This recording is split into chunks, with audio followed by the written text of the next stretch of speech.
pessoal, tudo bem? Voltamos e vamos direto para o tema no qual ficamos na aula passada. Nós começamos a estudar o crédito tributário pelas causas lançamento e estávamos avançando para as causas de suspensão da exigibilidade do crédito tributário. Não é isso? É isso. Eu creio que na aula passada nós tenhamos começado a tal da moratória. Perdoe-me eu estar aqui na frente de vocês, mas para que vocês não percam de vista, moratória.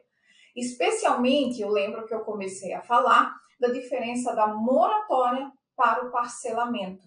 A moratória, enquanto uma medida excepcional fiscal, para fins de atender a uma necessidade, uma excepcionalidade, quando eu não tenho ainda o meu sujeito passivo na condição de devedor e para que evitar que ele ingresse nessa condição. E quando eu falo em parcelamento, não, o cidadão já está devendo, já está lá negativado, já está com o nome no CADIM, enfim, e a Fazenda Pública tem a intenção de recuperar esse crédito tributário e trazer esse sujeito passivo devedor para a legalidade. Basicamente, é essa a diferença da moratória e do parcelamento. Quando eu falo em moratória, eu estou falando em mora, em demora, em prazo, em dilatação de prazo para o cumprimento da obrigação tributária, o pagamento do crédito tributário, sem que esse contribuinte esteja devendo ainda. Quando eu falo em parcelamento, não, o cidadão já não pagou, já está devendo tudo, e só que a Fazenda tem intenção de recuperar o crédito tributário em face daquilo que a gente estudou lá no início do nosso curso. É isso, do modelo adotado, do modelo fiscal. O Estado ele precisa do recurso para fazer frente às suas despesas. Então, obviamente, ele vai ficar dando chances ao cidadão. Vem cá, meu filho, paga aqui para mim. Pois bem, vamos lá. Então, quando eu falo em moratória, só para recapitular, não deve, é uma medida excepcional e registre-se, deixa eu sair da frente. Eu não tenho acréscimo de juros e multa. Quando eu falo em parcelamento, o meu sujeito passivo deve, e aqui eu tenho uma medida de política fiscal de recuperação do crédito, do recurso do Estado, com juros, em regra, com o acréscimo de juros e multa, conforme artigo 155-A, parágrafo 1º do Código Tributário Nacional. Pois bem, voltando eu aqui, porque agora dá, vamos tratar da moratória. Começamos falando da moratória geral e da individual, e quando falamos da geral, lá prevista no artigo 152.1, nós nos deparamos, eu creio que esse seja o exato ponto que ficamos, nós nos deparamos com duas espécies de moratória geral. A moratória autônoma e a moratória heterônoma. Vamos dar uma olhada aí no artigo 152. Diz lá o artigo 152, e o senhor e a senhora, senhorita, por favor, me acompanhem. A moratória somente pode ser concedida, em caráter geral, pela pessoa jurídica de direito público competente para instituir o tributo a que se refira, nada mais constitucional. Se quem vai dar a moratória é a União, ela tem que o fazer em face dos tributos que estão inseridos na sua competência. Imposto de importação, IPI, IOF, imposto de renda, como houve agora, lembram que eu falei na aula passada, para os moradores lá do Rio Grande do Sul? Pois bem, imposto de renda, declaração até junho, final de junho, se não me engano, junho. Isso é uma moratória geral, em face de todos, independentemente do comprovante de requisito. União, imposto de renda, imposto de sua competência, concedendo moratória. Essa é a moratória autônoma. autônoma. B, a linha B. E aqui a gente precisa, ao ler a linha B, lembrar que o Código Tributário Nacional é uma lei ordinária de 66. Possui status de lei complementar, assim sendo, só pode ser alterado por meio de lei complementar, não é isso? Mas foi lá de 66. E essa alínea B aí, ela é uma norma originária do CTN. Então, vamos dar uma lida nela. B, pela União, quanto a tributos de competência dos estados, do Distrito Federal ou dos municípios, a gente já começa a dar um frio na espinha, quando simultaneamente concedida quanto aos tributos de competência federal e as obrigações de direito privado. O que essa linha B está querendo dizer é que a União pode conceder moratória de tributos de competência dos estados, do Distrito Federal e dos municípios, contanto que o faça também em face dos seus tributos. Pois bem, deem uma olhada aí no artigo 151.3 da Constituição Federal. É vedada à União, 3, instituir isenções de tributos de competência dos estados, do Distrito Federal ou dos municípios. Tendo em vista o que consta nesse dispositivo, que o que se tem, ao fim e ao cabo, é renúncia de receita tributária, quando eu falo em moratória, eu estou falando em diferimento de pagamento, não em renúncia de receita tributária. Assim sendo, esse dispositivo aí, ele serve, eu não sei se você já percebeu, para justificar tanto a inconstitucionalidade, bem como a constitucionalidade daqueles que defendem do artigo 152.1b, a sua recepção pela Constituição Federal de 1988. Aqueles que defendem a inconstitucionalidade o fazem tendo em vista o 151.3 da Constituição Federal, bem como a própria repartição de competência tributária prevista na Constituição entre os entes federativos. Cada qual cuida do seu. Aqui ninguém invade competência de ninguém. Aqueles que defendem a constitucionalidade o fazem sob dois fundamentos. O 151.3, fala em isenção. E quando eu falo de isenção, eu estou falando de renúncia de receita tributária. Renúncia de receita tributária.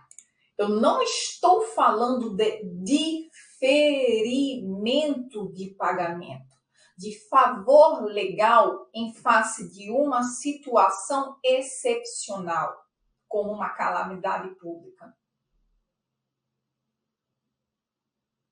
Então, assim sendo, poderia a União, contanto que faça em face dos seus tributos também, esse é o requisito legal lá do CTN, deferir moratória em face dos tributos que não estão sob sua competência, mas sim dos estados, do Distrito Federal e dos municípios. O que é que vocês acham? Que o Supremo falou sobre isso? Nada. Até hoje nada, porque nunca foi provocado. Nunca houve essa situação para que fosse provocado.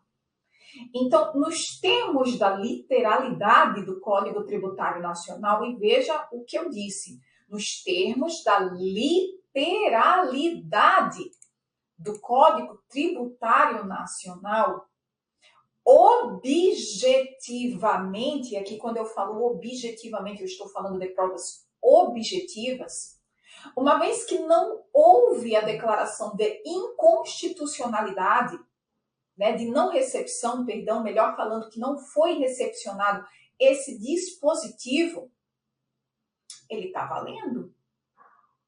Ainda que eu particularmente entenda que não foi recepcionado. Não foi recepcionado pelo próprio sistema tributário traçado pela Constituição Federal, independentemente da previsão do 151.3 apenas falar sobre isenções. A sua interpretação, talvez aqui, que se tenha querido falar, foi, olha, cada macaco no seu galho. Tu cuida do teu, União, e todos os demais cuidam dos seus. A União não pode.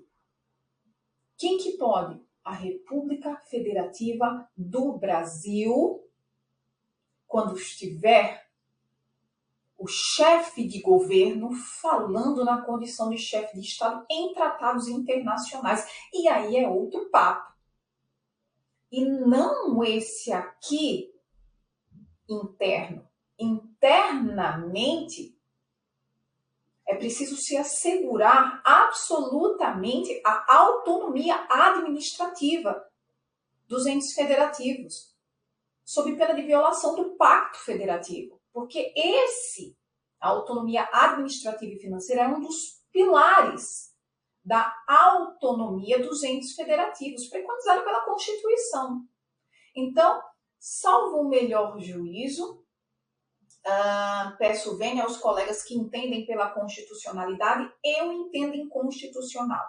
E o que é que eu estou lhe dando aqui? Repertório para que, uma vez questionado isso numa prova subjetiva, numa prova oral, você possa explicar as duas correntes. Mas numa prova objetiva, o que é que você vai dizer, meu caro e minha cara? Tá valendo. Especialmente se o seu examinador perguntar lá, o examinador da questãozinha, no seu enunciado, falar segundo o Código Tributário Nacional. Porque segundo o Código Tributário Nacional, é isso mesmo. Certo? Pois bem, eu tenho aqui, voltando para a classificação da moratória geral e a moratória individual. Ela será em caráter geral, já vimos, nos termos do artigo 152.1, concedido de forma geral, estabelecidos os requisitos em lei, uma vez preenchido o cidadão aquela condição, preenchida a condição, está tudo certo. Ele não precisa buscar a administração. Exemplo, Estado do Rio Grande do Sul, uma moratória geral. Todos os contribuintes do Estado do Rio Grande do Sul, que tenham domicílio fiscal lá, apresentaram a declaração de imposto de renda até o dia 30 de junho de 2024. Ponto. Geral, para todo mundo. Sem a necessidade de se verificar requisitos ou condições, que já é o caso da moratória individual. Deem uma olhada aí comigo no inciso 2 do 152. A moratória somente poderá ser concedida, em caráter individual, por despacho da autoridade administrativa, desde que autorizada por lei, nas condições do inciso anterior. Ou seja, autônoma ou heterônoma, por despacho da autoridade administrativa, por decisão administrativa, uma vez verificado que o sujeito passivo, aquele que requereu a moratória, que fosse dilatado o prazo para o cumprimento da obrigação tributária, do pagamento do crédito tributário, preenchesse os requisitos legais estabelecidos na lei que estabelece a moratória, que defere a moratória.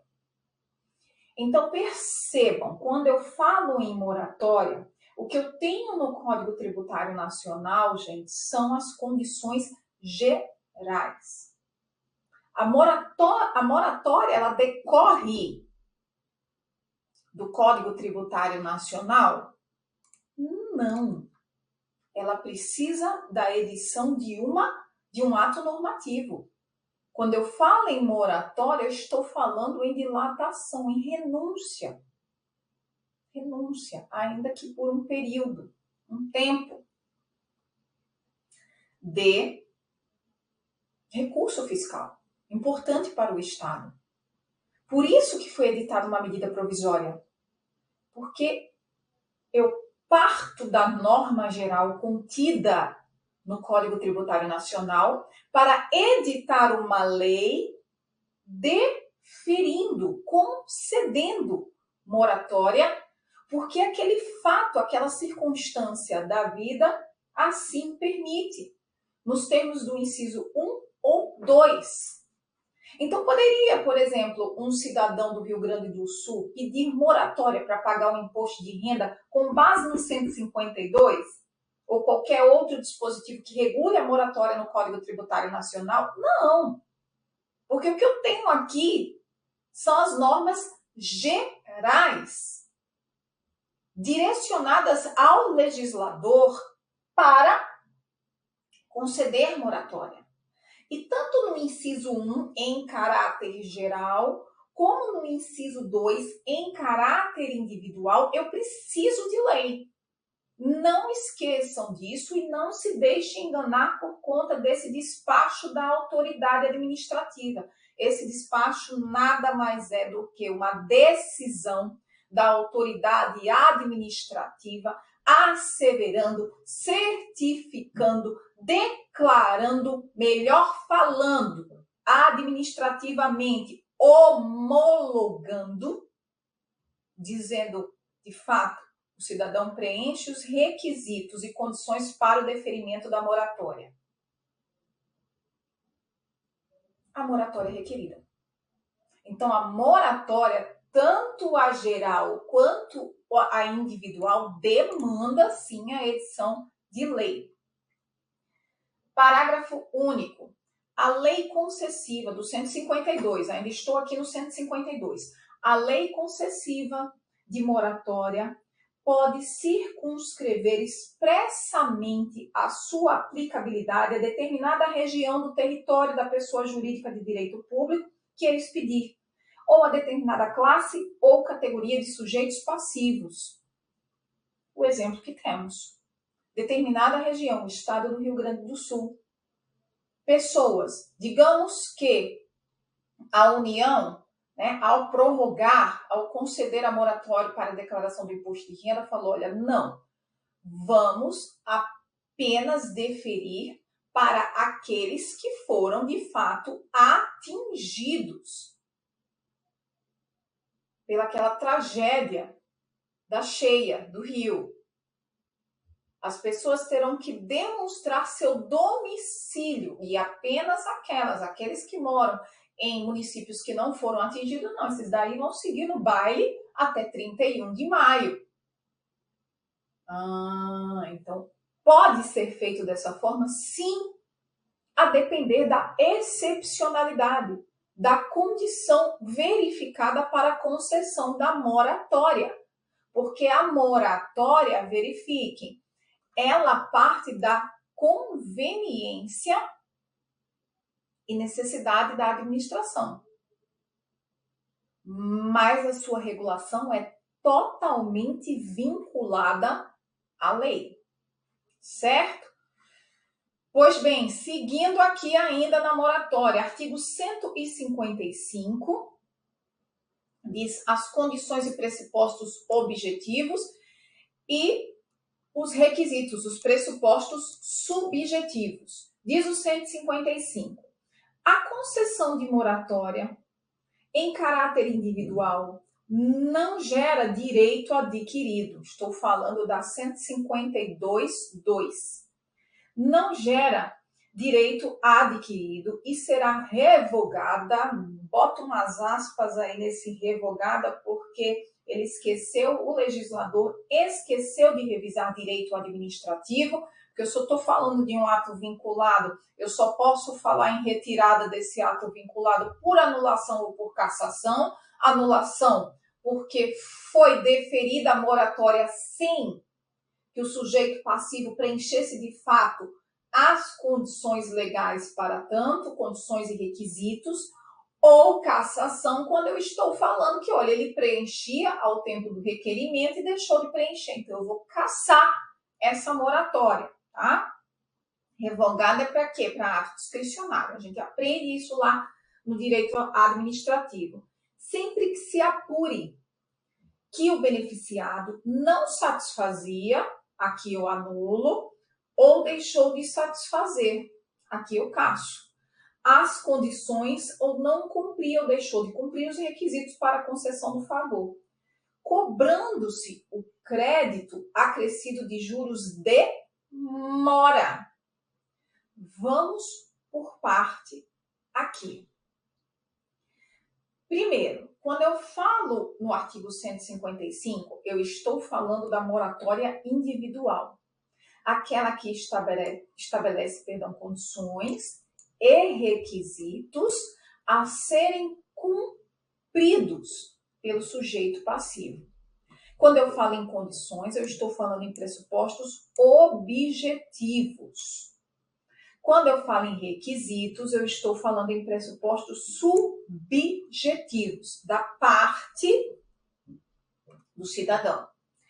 Aqui eu trago um exemplo para vocês. Caso do Rio Grande do Sul, moratória de IPTU. Digamos que o município, de Porto Alegre, resolva conceder moratória de IPTU dos imóveis num raio de até 20 km² do evento, e pessoa que receba até 5 salários mínimos e trabalhava em uma represa. Eu tenho aqui as condições, o pressuposto objetivo. O imóvel tinha que estar inserido num raio de até 20 km² da cheia, bem grandão, ia pegar muita gente. E a pessoa teria que receber até 5 salários mínimos e mais, trabalhar numa represa. Eu tenho aqui requisitos subjetivos, que devem ser demonstrados pela parte. Uma vez que o cidadão verifique-se que o cidadão não cumpria nada disso, ao tempo da concessão, o ato tem que ser o quê? Anulado. É isso que diz o artigo 155. Agora vamos aos incisos 1 e 2. Por quê? Porque o cidadão pode incidir em erro. E a gente sabe que a boa-fé, ela precisa ser o quê? Prestigiada.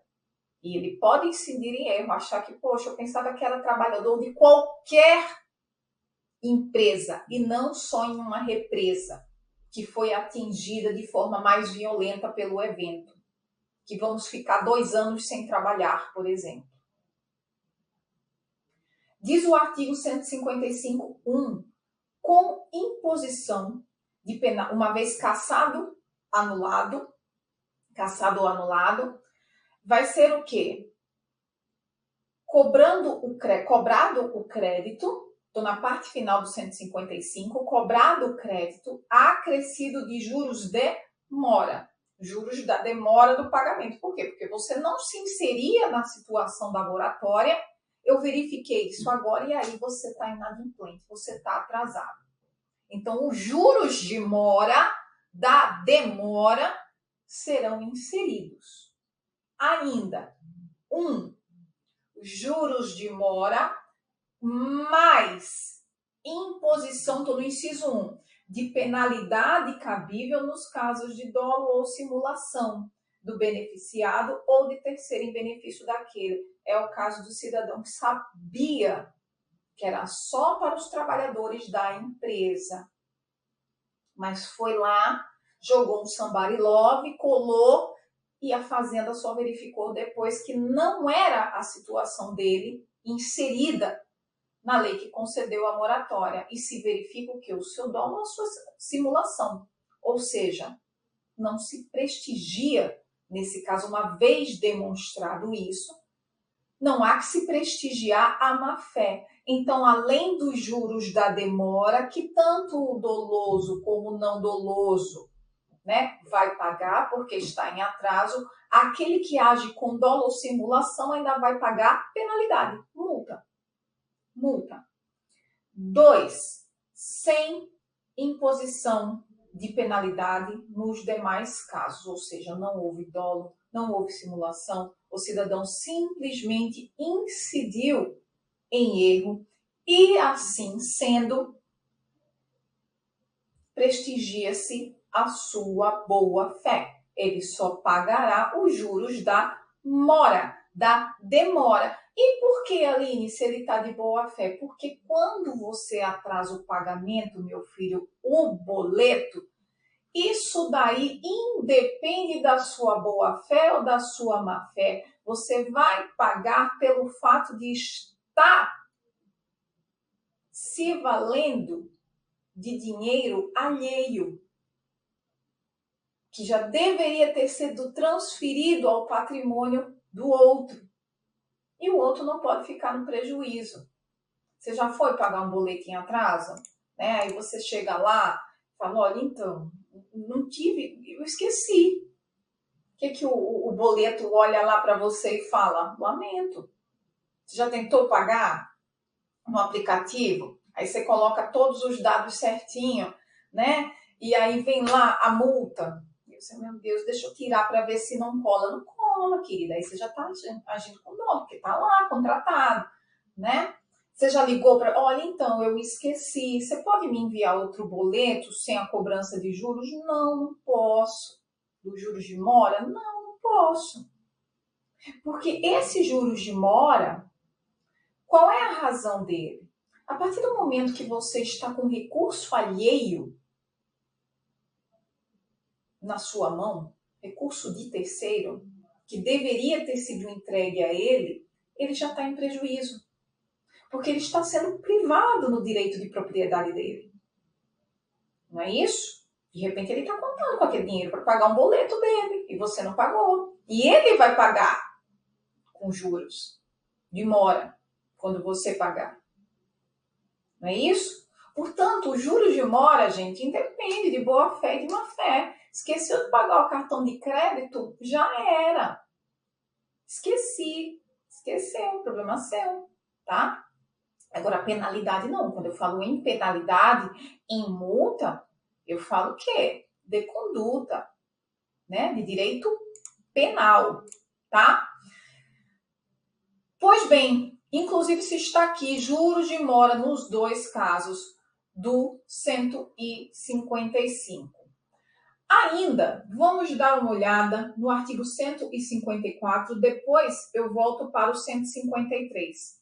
Antes de falar de parcelamento, porque tem uma regrinha aí que a moratória pode ser parcelada e a gente já começa o assunto fazendo essa distinção.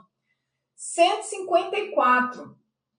Salvo disposição de lei em contrário, guardem isso, então a lei pode dispor em contrário, a moratória somente abrange os créditos definitivamente constituídos à data da lei da moratória, que concede a geral, ou do despacho que a conceder da decisão administrativa na individual, ou cujo lançamento já tenha sido iniciado àquela data por ato regularmente notificado ao sujeito passivo. Portanto, a moratória, ela só vai atingir créditos tributários constituídos, ou seja, lançados, ou aqueles em vias de lançamento. Aquele que está em processo administrativo para culminar com um ato administrativo de lançamento. Essa é a regra do CTN, que pode ser excepcionada pelo ente federativo que conceder a moratória, porque o CTN assim autoriza. Parágrafo único, importantíssimo. A moratória não aproveita os casos de dolo, fraude ou simulação do sujeito passivo ou do terceiro em benefício daquele, o que é óbvio. Quando eu falo em moratória, concessão de moratória, eu sempre vou estar falando, salvo a situação do 155.1, na benesse do pagamento sem penalidades e sem juros.